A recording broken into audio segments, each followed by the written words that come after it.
हम 100 बार कर ले, 200 बार कर ले, 250 बार, लेकिन इसका कोई मतलब नहीं होगा। प्लीज बोलो ताकि पीछे वाले भी सुन रहे हैं उसको आगे आवाज है।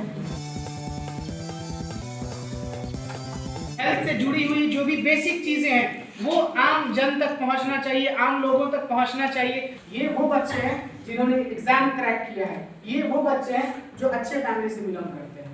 जो चीज हम लोग सीख रहे हैं ना, इसको BLS कहा जाता है। क्या कहा जाता है? डेमोंस्ट्रेशंस करके देखते हैं, तो बात करते हैं किस तरीके से कंप्रेशन करना है, किस तरीके से उसको जो है क्या कहते हैं ब्रीथिंग देनी है, हमारा क्या पोजीशन होना चाहिए, पेशेंट का क्या पोजीशन होना चाहिए, ये भी बहुत मायने रखता है। अब जो थ्योरी पॉइंट के बारे में हम लोग डॉक्टर नहीं क्या हुआ फिर, जैसे इसका जो अगर हम इसको नहीं बताएं कि क्या है कि इंसान इतना आप जो है बेवकूफ रहा नहीं है, तुम लोग जागरूक नहीं हो गए, इसलिए करते नहीं, इसलिए नहीं बताया इसको। अगर इसको जानना है जान सकते हैं। DR, D का मतलब होता है डेंजर, मतलब डॉक्टर वाला नहीं, अलग अलग, ठीक है। R का मतलब रिस्पॉन्स, DR मतलब डेंजर और R को रिस्पॉन्स। उसके बाद हम लोग क्या लगा सकते हैं? CA, तो ये दोनों चीजें जो है अब नहीं दिखती हैं, तो हम लोग डायरेक्ट फोकस इसको, ठीक है। चलिए अब हम CPR अगर कह रहे हैं देने के लिए या सुन रहे हैं, तो CPR के अंदर कितनी चीजें हैं? CPR में कंप्रेशन और दूसरा ब्रीथिंग, यानी कि CPR में कितना इवेंट होता है? दो इवेंट, एक ब्रीथिंग और दूसरा कंप्रेशन। तो देखिए ये दोनों अलग अलग इवेंट है और दोनों अलग अलग चीज के लिए किया जाता है। ये कंप्रेशन जो किया जाता है किसके लिए किया जाता है? हमारे हार्ट को, इसको हमारे हार्ट को रिवाइव करने के लिए, रीबर्थ कराने के लिए। और ब्रीथिंग जो दिया जाता है वो किसके लिए? हमारे लंग्स के लिए, कि लंग्स के अंदर एयर जाए, ठीक है। तो कहीं ना कहीं ये दोनों जो है आपस में क्या है? रिलेटेड है, इसीलिए इसका नाम ही क्या है? कार्डियोपल्मोनरी रिससिटेशन, मतलब हार्ट भी, लंग्स भी और इन दोनों को एक साथ जिंदा करना, रीस्टोर करना, रिवाइव करना, ठीक है। तो अब जो है हम लोग जब CPR बोलेंगे तो उसके अंदर कितने इवेंट आ जाएंगे? कंप्रेशन प्लस ब्रीथिंग की कुछ clinical point in the sense की जो ट्रिकी पॉइंट्स होते हैं उसको आप लोग मेमोराइज रखिएगा, याद रखिए कि कब कंप्रेस नहीं करना है और कब सिर्फ ब्रीथ दे करके ही छोड़ देना है। CPR कहने का ये मतलब है कि हमें जरूरी नहीं है कि कंप्रेस भी करना है और ब्रीथ भी देना है। ये डिपेंड करता है किसके ऊपर? उसके कंडीशन के ऊपर। किसके कंडीशन के ऊपर? पेशेंट के कंडीशन के ऊपर। क्योंकि है क्या कि अगर हम कंप्रेस कर रहे हैं और ब्रीथ भी कर रहे हैं, जब उसकी रिक्वायरमेंट नहीं है तो उससे उसको फायदा नहीं नुकसान पहुंचेगा, ठीक है। तो हमें उसको क्या पहुंचाना है? फायदा या नुकसान? इसीलिए हम गलती बिल्कुल भी नहीं करेंगे। तो कंप्रेशन और ब्रीथिंग, यानी कब हम कंप्रेस करेंगे और कब ब्रीथ देंगे, इस पॉइंट को बहुत ही अच्छे से समझिएगा, बहुत ही इंपॉर्टेंट पॉइंट है। कंप्रेशन की रिक्वायरमेंट हमें तभी पड़ेगी जब उसका क्या होगा? पल्स जो है वो हमें नहीं दिखेगा। क्या नहीं मिलेगा हमें? पल्स। अगर पल्स मिल रहा है तो हमें उसको कंप्रेस करने की जरूरत नहीं है। क्यों नहीं है? क्योंकि वो उसका हार्ट तो काम कर ही रहा है ना। पल्स कब आ रहा है? जब उसका हार्ट कॉन्ट्रैक्ट कर रहा है, रिलैक्स कर रहा है। क्योंकि हार्ट कॉन्ट्रैक्ट करेगा तो उससे क्या निकलेगा? ब्लड निकलेगा। वो ब्लड कहाँ जाएगा? आर्टरी के अंदर जाएगा, और वो आर्टरी के ऊपर ही तो हम लोग पल्स फील करते हैं। अगर हमें पल्स मिल रहा है दैट मींस उसका हार्ट जो है वो फंक्शंस कर रहा है। तो उस टाइम पे हमें जो है कंप्रेशंस करने की जो है रिक्वायरमेंट बहुत ज्यादा नहीं है, ठीक है ना। और दूसरी बात, और कब हमें नहीं करना है कंप्रेशन? तो अगर कोई इंसान सांस ले रहा है, यानी उसका ब्रीदिंग हो रही है, तो उस टाइम पे भी हम लोग उसको कंप्रेशन नहीं देंगे। हम अभी क्या बता रहे हैं कि कंप्रेशन हमें कब नहीं देना है? तो जब उसका पल्स मिलने लगेगा तभी कंप्रेशन नहीं देना है। जब उसका जो है ब्रीदिंग चालू होगा, मतलब वो खुद से सांस ले रहा है, तब भी हमें उसको कंप्रेशन नहीं करना। अब क्वेश्चन ये है कि क्यों नहीं करना है? हमने तो बता दिया कि नहीं करना है। जब पल्स मिलेगा तो नहीं करना है, ब्रीदिंग हो रहा है उसका तो नहीं करना है। लेकिन इसके पीछे लॉजिक क्या है? क्या साइंस है? तो साइंस ये है इसके पीछे कि अगर वो सांस ले रहा है, यानी कि उसका जो थोरैक्स है वो खुद ऊपर और नीचे, जब हम सांस लेते हैं तो हमारा जो थोरैसिक केज है वो ऊपर की तरफ आता है और जब सांस छोड़ते हैं तो लेकिन हम लोग अगर कंप्रेस करेंगे तो वो हमारे अंडर में कंट्रोल में होगा और वो डायरेक्ट क्या होगा, नीचे की तरफ जाएगा। और वो जब खुद सांस लेगा तो वो किधर चाहेगा, उसका थोरैक्स जाए, जबकि तुम क्या चाह रहे हो, उसका थोरैक्स किधर जाए, नीचे। इन दोनों के बीच में जो है क्या होगा, एक अल्टरेशंस होगा। उसकी वजह से उसका जो रिब्स है, उसका जो ये जो हड्डी है जिसको पसली कहते हैं हम लोग, वो फ्रैक्चर होने के चांसेस हैं। इसीलिए जब ब्रीदिंग हो रहा होगा you will have to do that, you will have to keep him in a recovery position. हम लोग उसको क्या करेंगे, रिकवरी पोजीशन। पोजीशंस क्या होते हैं, घबराना नहीं, अभी हम लोग समझेंगे, ठीक है। अगर सांस चल रही है उसको कंप्रेशन नहीं देना है, और अगर उसका सांस चल रहा है ब्रीदिंग, तो ये कंप्रेशन करोगे क्या, नहीं करना है। अगर उसका पल्स मिल रहा है कंप्रेशन करना है क्या, नहीं करना है। क्लियर है। अच्छा, पल्स कहाँ से चेक करेंगे, तो अभी के इस कंडीशन में, यानी कि जब उसको सीपीआर देने वाला कंडीशन होगा, उस कंडीशन में हम लोग जो पल्स चेक करेंगे वो एक आर्टरी से, वो आर्टरी जो हमारे गर्दन में होता है जिसका नाम क्या होता है, कैरोटिड आर्टरी। क्या नाम होता है, कैरोटिड आर्टरी। कैरोटिड आर्टरी को चेक कैसे करते हैं, तो यहाँ पर जो ये निकला हुआ है इसको हम लोग अडाम सर्पल कहते हैं। क्या कहते हैं, ये जो निकला हुआ है अडाम सर्पल, इसके हम लोग थोड़ा सा लैटरल जाते हैं, यहाँ पर हाथ रखेंगे, ठीक है।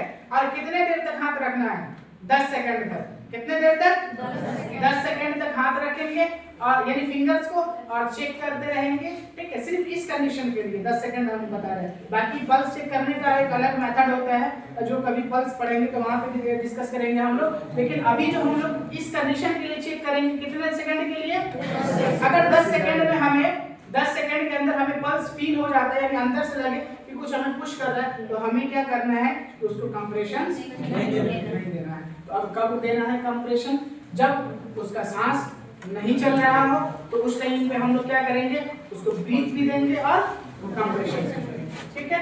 उसका हार्ट काम नहीं कर रहा है, यानी कि इसको हार्ट अटैक के सीन में नहीं दिया जाता है। कब दिया जाता है, तो कार्डियक अरेस्ट। ये बहुत सारा ऐसा टर्म है जो यूज करते हो तुम लोग, जैसे हार्ट अटैक हो गया है ना, मायोकार्डियल इंफार्क्शन हो गया, हार्ट ब्लॉक हो गया, नहीं सुनते हो, उसका हार्ट जो है वो ब्लॉक हो गया है, उस मरीज को हार्ट अटैक आया था, उस मरीज को कार्डियक अरेस्ट हुआ है, उस मरीज का हार्ट फेल हो गया है। तो क्या सब एक ही चीज है, सब अलग अलग चीज है, ठीक है।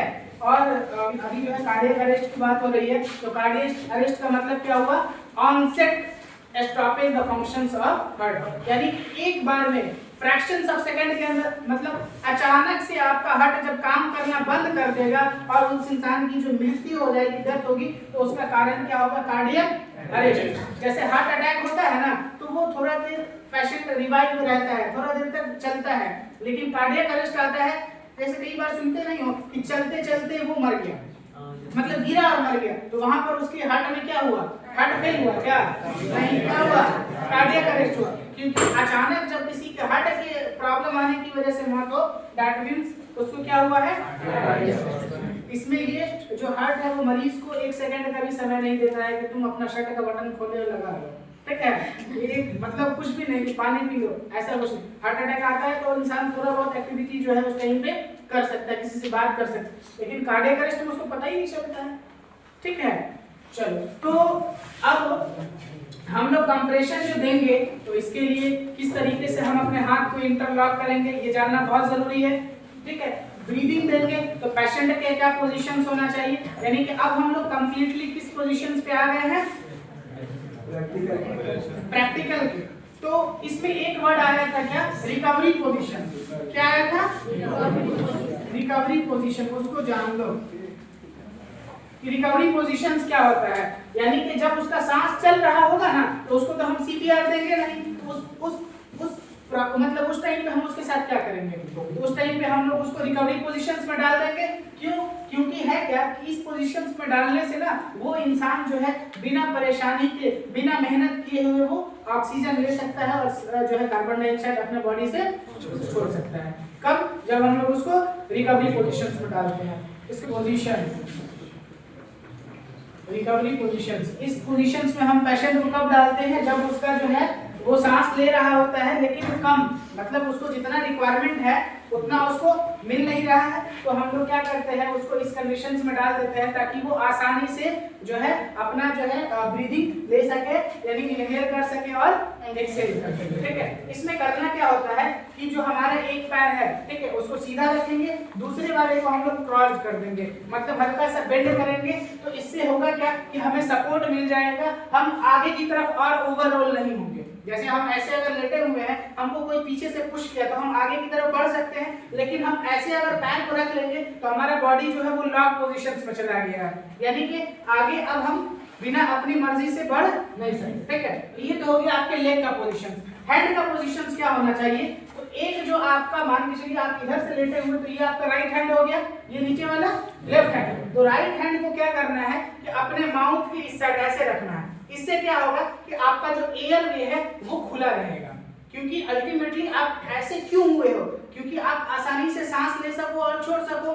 दूसरा कारण ये होता है कि कई बार क्या होता है कि वो आदमी वोमिट करता रहता है, तो अगर हम उसको सुपाइन पोजीशंस के अंदर में रखे रहेंगे तो वोमिट करेगा, तो जितना बाहर जाएगा उतना ही वापस से उसके बॉडी के अंदर, तो वो स्प्रेड करेगा, उसको निमोनिया वगैरह कुछ और बीमारी हो सकता है। तो हम लोग क्या करते हैं उस कंडीशंस में उसको ऐसे डाल देते हैं, यानी रिकवरी पोजीशंस में। तो अब अगर उसके मुंह से कुछ आएगा तो वो डायरेक्ट नीचे की तरफ जाएगा, क्योंकि इसका मुंह जो है वो नीचे की तरफ झुका हुआ है। ठीक है, तो एक जो उसका राइट हैंड है वो हम लोग ऐसे करके रख देंगे और लेफ्ट हैंड को इस तरीके से मोड़ करके रख देंगे, क्योंकि होगा क्या कि ये लेग और ये लेग की वजह से, सॉरी हैंड की वजह से इसका बॉडी जो है वो लॉक रहेगा, है ना, मतलब रोल ओवर नहीं होगा, आगे की तरफ या पीछे की तरफ जो है मूव नहीं करेगा। ठीक है, इस पोजीशन को क्या कहते हैं, इसमें हम लोग कब डालेंगे जब उसका ब्रीदिंग चल रहा होगा।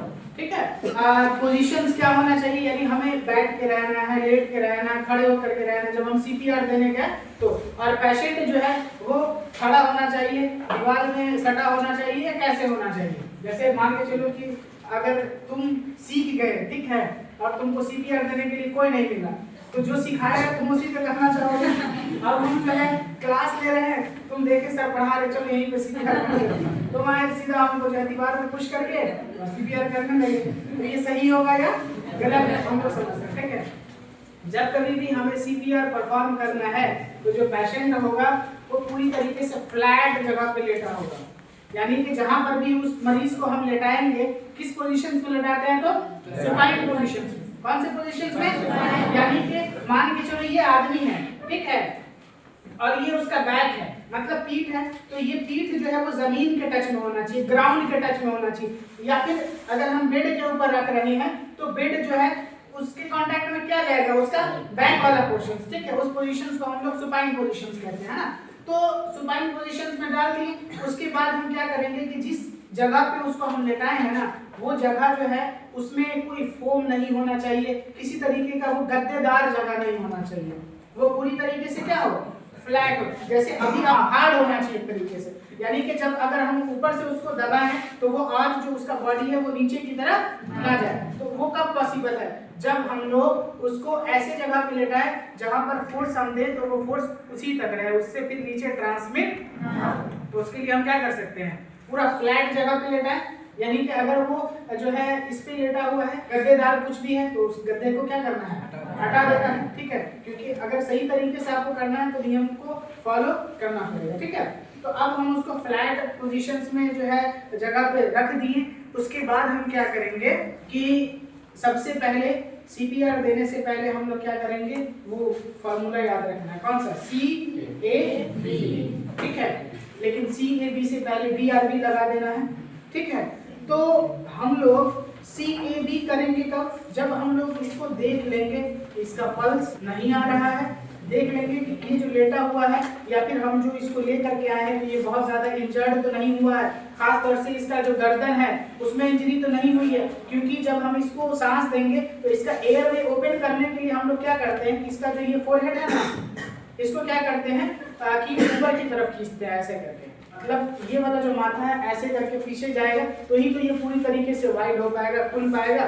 तो अगर इसका गर्दन में फ्रैक्चर होगा तो हम लोग इस चीज को अवॉइड करेंगे।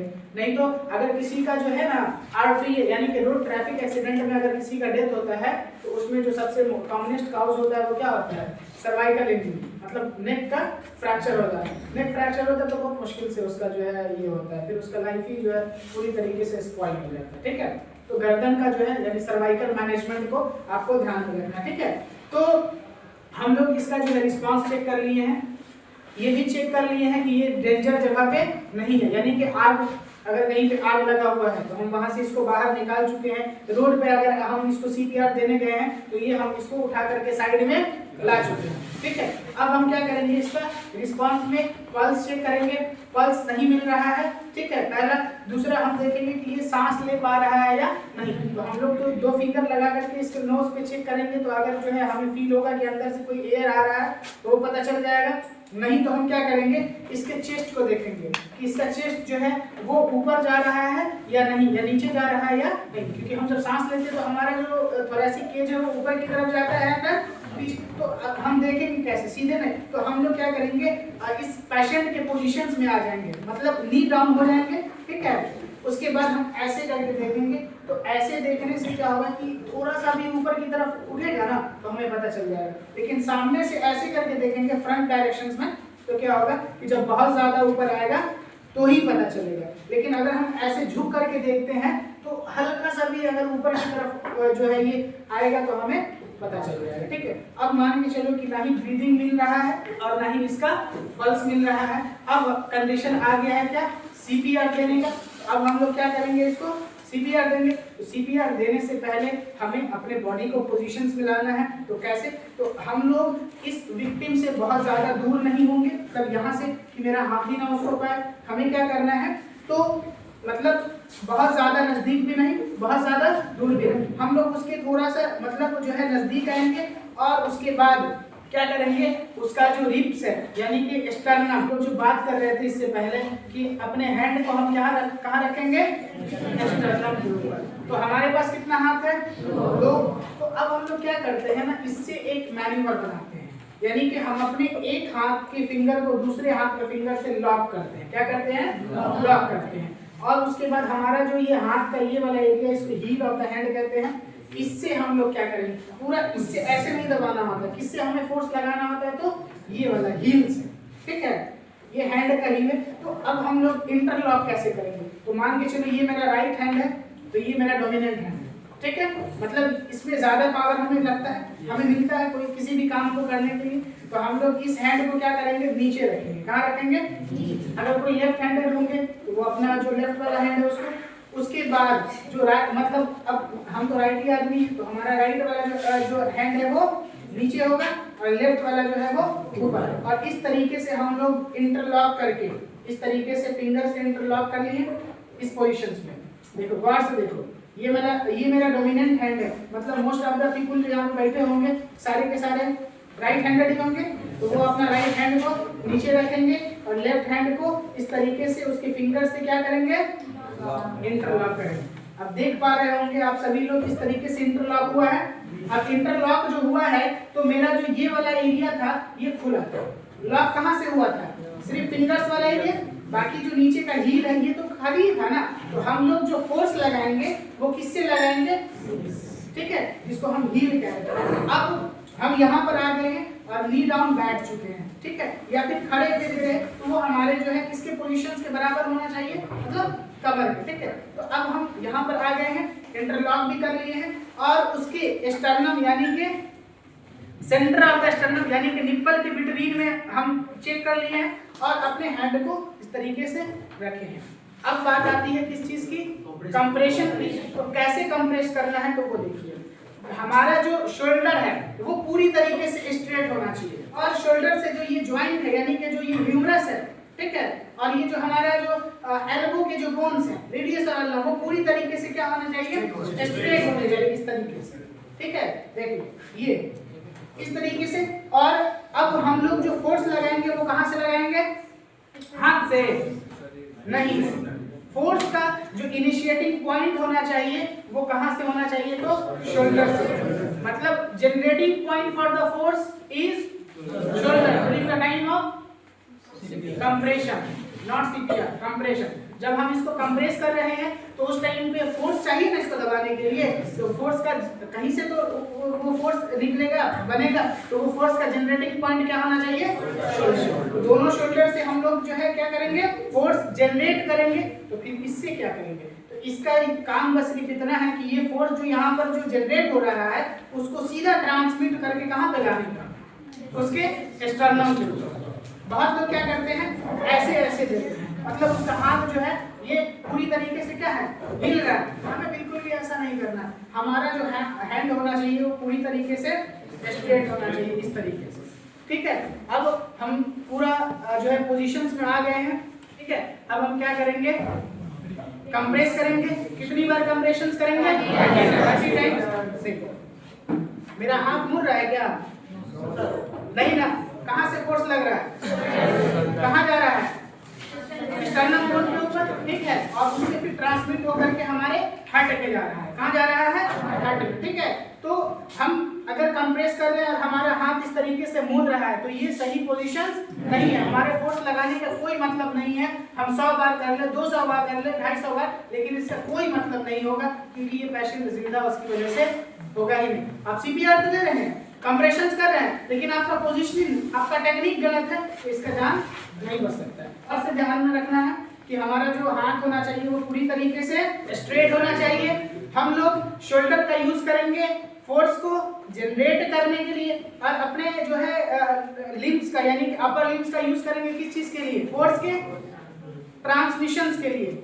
यानी कि ये हो गया जनरेटर और ये जो हो गया ये वायर हो गया। ठीक है, और यहाँ पर क्या है, पंखा लगा हुआ है। क्यों, क्योंकि इसका बत्ती जो है वो बंद हो चुका है। ठीक है, बत्ती जलाने के लिए। तो देखो इस तरीके से कितना बार कंप्रेस करना है, मेरा हाथ मुड़ रहा है क्या, नहीं ना। ठीक है ना, तो हो सकता है कि जो पोजीशन वो ना बन रहा। ठीक है, तो हमें सबसे पहले तो नी डाउन मतलब घुटने के बल जो है बैठ जाना है, अगर हम इसको जमीन पे लेटा करके दे रहे हैं तो, या फिर वैसा जगह जो जमीन से सटा हुआ है। ठीक है, तो हम कितनी बार इसको कंप्रेस करेंगे, 30 बार। और जब कंप्रेशन दे रहे हैं तो हमारे ध्यान में क्या होना चाहिए कि पुश हार्ड और पुश फास्ट। कितना बार कंप्रेस करना है, 30 बार। अब मान के चलो 30 बार हम इसको कंप्रेस कर दिए। अब उसके बाद क्या करेंगे, उसके बाद हम लोग इसके जो माउथ है उसका जो है हम लोग क्या करेंगे, नाक को बंद करेंगे। ठीक है, और माउथ इसको क्या करेंगे, एक ब्रीथ देने के बाद जो है फिर सांस लेना है और फिर ब्रीथ लेना है। ठीक है, और टर्म्स और कंडीशन भी बता दिए कि अगर आपको हेजिटेशन होगा तो उसके लिए आपको क्या करना है, ग्लव्स का यूज कर लेना है। अगर हो सकता है कि ये जो विक्टिम है इसको कुछ ऐसा बीमारी हो जो हमें फैल सकता है, क्योंकि बहुत सारी ऐसी बीमारी है जो ड्रॉपलेट्स के थ्रू जो है फैलती है। ठीक है, तो हमें अगर बचना भी है और उसको भी बचाना है तो उसके लिए कुछ ना कुछ बैरियर जो है हमें यूज कर लेना है। अब समझ में आया क्या क्या करना है, कितना बार कंप्रेस करना है, 30 टाइम्स। ठीक है, कितना बार ब्रीथ देना है, और ये साइकिल तब तक करते रहना है जब तक कि ये इंसान जिंदा।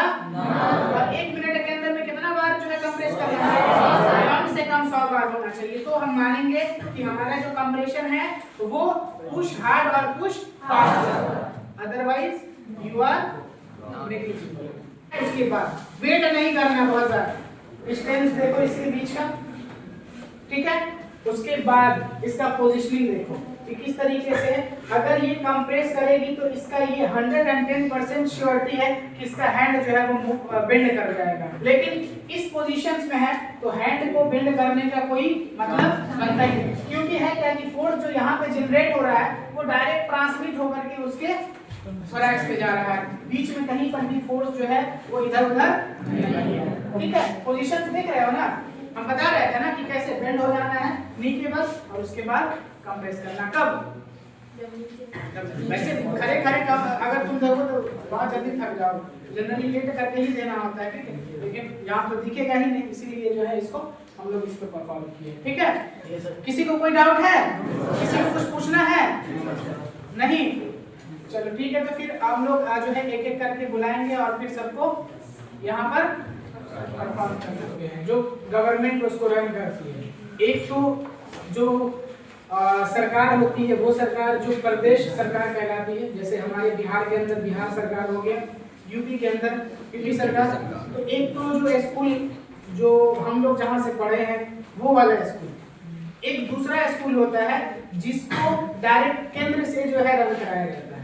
केंद्र मतलब डायरेक्ट प्रधानमंत्री, प्रदेश मतलब मुख्यमंत्री। तो ये जो पिक्चर्स आप लोगों को दिखाई जाएंगी, ये इसमें दो ऐसे स्कूल हैं, एक तो हो गए आपको बेगूसराय में और दूसरा समस्तीपुर में। JNV नाम से जो है स्कूल है, वहाँ पर आज से 2 साल पहले ट्रेनिंग देने के लिए हम जो है वहाँ पर गए हुए थे, क्योंकि जो है मिनिस्ट्री ऑफ हेल्थ साइंस से हमको नोटिस आया था, मतलब वो कि वहाँ पर जाकर के बच्चों को क्या करना है, ट्रेनिंग देना है। क्योंकि हम स्टार्टिंग में इस क्लास के शुरू करने से पहले ही आप लोगों को बताए थे कि ये जो चीज़ हम सीखने जा रहे हैं ये सिर्फ किसी व्यक्ति विशेष के लिए नहीं है। ऐसा नहीं है कि सिर्फ मेडिकल वाले ही इसके बारे में जानेंगे। इस धरती पे जो लोग भी एग्जिस्ट करते हैं, जिसके पास भी ऊपर वाले ने थोड़ा सा ब्रेन दिया है, जिसको वो यूज कर रहा है, ब्रेन तो सबको दिए हैं लेकिन यूज कितने लोग कर रहे हैं इस पे है, तो उसको ये चीज जानना चाहिए। तो और वहाँ पर जो बच्चे पढ़ने जाते हैं वो ऐसे ही नहीं होते, उनको एंट्रेंस एग्जाम देना पड़ता है, तब जाकर के वहाँ पर उनको एंट्री मिलती है। ये फोटो है, देखो बेगूसराय का, दिख रहा है ये इसका जो है उद्घाटन इसी दिन हुआ था, इसका इस डम्मी का आज से 2 साल पहले। उसके बाद ये वहाँ के बच्चे देखो कितने डिसिप्लिन में बैठे हुए हैं। तुम लोग जमीन पर बैठा देंगे तो क्या कहोगे, अरे हम लोग कॉलेज में पढ़ते और जमीन पर बैठेंगे, पैसा दे के आए हैं, हमको तो टेबल चाहिए ही चाहिए। लेकिन देखो ये बच्चे, ऐसा नहीं है गरीब घर के बच्चे, ये वो बच्चे हैं जिन्होंने एग्जाम क्रैक किया है, ये वो बच्चे हैं जो अच्छे फैमिली से बिलोंग करते हैं।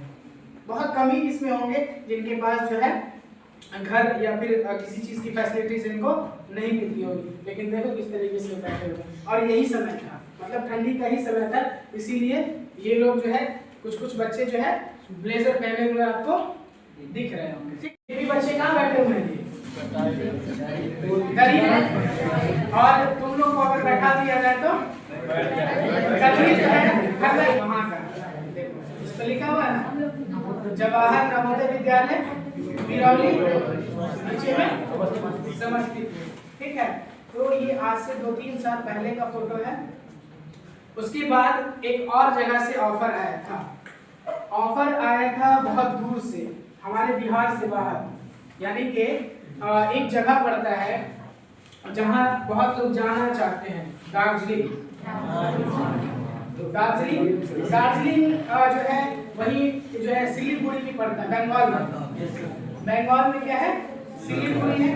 वहाँ जो है एक पाइपलाइन प्रोजेक्ट चल रहा था। कौन सा प्रोजेक्ट चल रहा था, पाइपलाइन प्रोजेक्ट। ये कहाँ है, तो असम यानी वेस्ट बंगाल में था, और इस जगह का जो नाम था वो सिलीगुड़ी में था। ये वहाँ का पिक्चर्स है, यानी कि ये भी जो है आपको 2-3 साल पहले का है। अब तुम लोग सोच, इसमें जो सारे जितने भी लोग थे वो देखो कैसे थे, सारे सीनियर सिटीजन थे। एक भी इसमें कोई स्टूडेंट दिख रहा है नहीं, जितना भी है सारे जो है प्रोफेशनल आदमी थे। और ये वो लोग थे जो टनल्स में काम करते हैं। टनल समझते हो? टनल्स किसको कहा जाता है, यानी कि सुरंग जो बनता है, तो सुरंग में काम करने के लिए बहुत सारा मूवी भी आया हुआ है इसके ऊपर, तुम लोग देखे होंगे।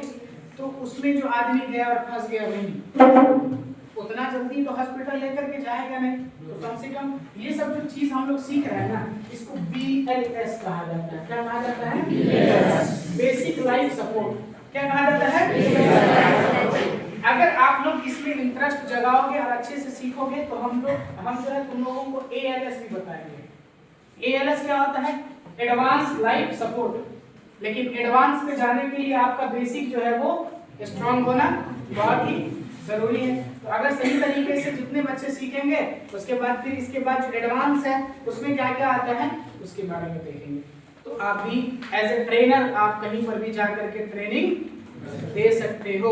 और ट्रेनिंग देने जब जाते हो तो ये अपने आप में एक आपका एक अचीवमेंट कहलाता है, और इस अचीवमेंट को आप यही क्लास में बैठे बैठे जो है अचीव कर सकते हैं। इसके लिए स्पेशल कोई एक्स्ट्रा क्लास करने की या फिर इधर उधर जाने की कोई आवश्यकता नहीं। और इसके लिए होते भी हैं जो सेमिनार वगैरह होता है उसमें ट्रेनर को दिल्ली मुंबई से बाहर से बुलाया जाता है, जो आकर के 1 से 2 दिन का जो है सेमिनार चलता है और उसमें यही सब चीजें सिखाई जाती है। तो आप लोगों को यहाँ पर क्लास के अंदर ये चीज सिखाया गया। आपको एक्स्ट्रा इस चीज के लिए पेमेंट करना पड़ रहा है क्या? लेकिन उस सेमिनार को अटेंड करने के लिए पेमेंट करना पड़ता है। आप लोग बहुत सारे बच्चे गए भी होंगे सेमिनार वगैरह में, फ्री का वहाँ पे कुछ होता है क्या जी? इसीलिए तुम लोग खाना बहुत कस के खा के आते हो, ऐसा सब खाना होता है ना? तो चलो अब हम लोग जो है डेमोन्स्ट्रेशन करके देखते हैं, ठीक? कौन सा पोजीशन उसको भी बताओ। एक्सटर्नल उसके मिड में और जो निपल होता है निपल के बीच में रखिए। हाँ प्लीज बोलो ताकि पीछे वाले भी सुन रहे हैं, उसको अभी आवाज है। मेरी आवाज है पीछे? तो हम भी चाहेंगे तुम ही बोलो तो पीछे आवाज है। सीपीआर देने के लिए हमको एक टाइम में 30 बार देंगे। आफ्टर दैट इसका नाक बंद करके 2 बार ब्रीथ करेंगे। ये सर्कल हमको तब तक करते रहना है जब तक पेशेंट होश में ना आ जाए, ठीक है? तो हम जैसे कर रहे हैं उसी सर्कल देखिए।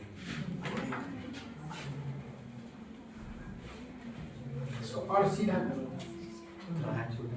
अच्छा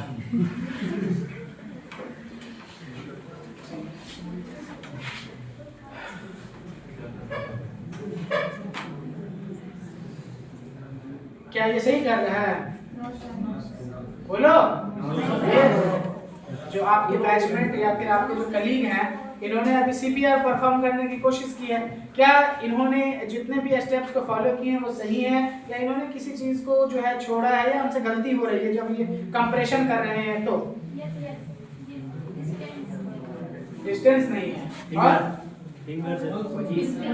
पोजीशन, क्या पोजीशन होना चाहिए? गलती अगर तुम इसके अंदर निकाल रहे हो तो उसको सही करना तुम्हारा काम है। जितने बच्चे भी अब ऐसे ऐसा तो फिर पता चला जो है ये सही कर रहा है गलत कर रहा है, मेरे अलावा भी तो तुम लोग सीखो। हाथ रख करके ऐसे तो क्या होगा, उसका एयर पूरी तरीके से क्लियर हो जाएगा। लेकिन कब नहीं करना ये भी बताया था, जब इसका सर्वाइकल डैमेज हो, इंजर्ड हो, ठीक है? उसके बाद माउथ टू माउथ ब्रीथ, और ये तब तक करते रहना जब तक कि चलो इधर से आ जाओ एक आदमी। हाँ जी इधर से तुम आ जाओ, एक गर्ल्स में, ठीक है? हाथ तुम्हारा मोड़ रहा है, ये मुड़ना नहीं चाहिए, एकदम सीधा रखना है इसको।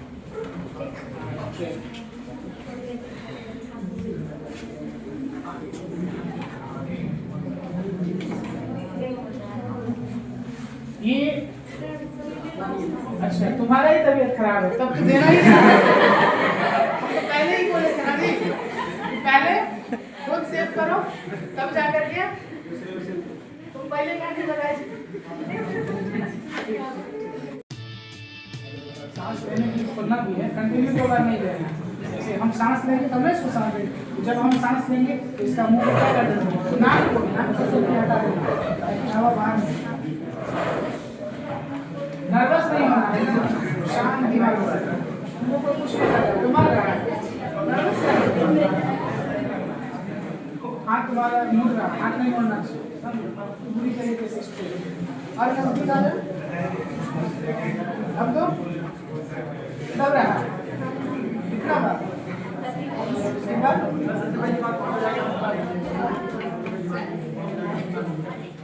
इसमें हंसने के लिए बोले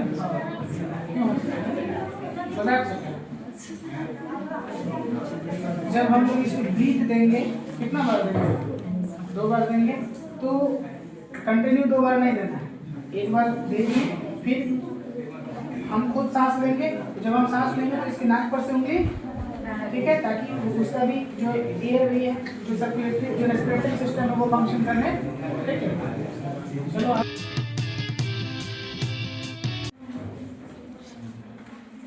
कोई बात नहीं, घबरा क्यों रहे हो? अच्छा मतलब डर तो किस बात का लग रहा है? कोई भाग रहा है, कोई डांट रहा है, सीखने के लिए है। जो हंस रहे हैं वो खुद नहीं आ रहा है, तुम उसकी वजह से घबरा रहे नहीं। सीपीआर देने से पहले चेक करेंगे उसका पल्स प्रोसेस चल रहा है कि नहीं एंड ब्रीथिंग हो रहा है कि नहीं। अगर ये होगा तो नहीं करेंगे, अगर नहीं होगा देन करेंगे। अपनी जो राइट हैंड को ऐसे करके एंड लेफ्ट तुम्हारा राइट हैंड को है नहीं राइट हैंड को ऐसे करके लेफ्ट हैंड का फिंगर फोल्ड करके देन इसको वैसे करके एंड इसको 30 टाइम्स हमें प्रेस करना है। देन आफ्टर 30 टाइम्स हमें ब्रीथ करना है बट नोज को होल्ड करके, और 2 टाइम्स उसमें ब्रीथिंग करनी है और उसके बाद फिर से हमें 30 टाइम्स कंप्रेस करना।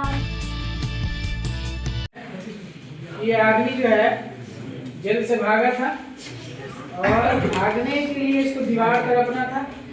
दीवार ये जंप कर नहीं पाया ठीक से और ये गिर गया। गिरा तो इसके गर्दन को बहुत भारी चोट लगा है। अब इसको सीपीआर देना कैसे?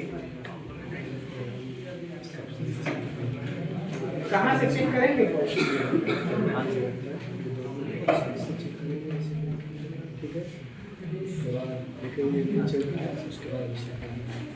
अच्छा लीजिए।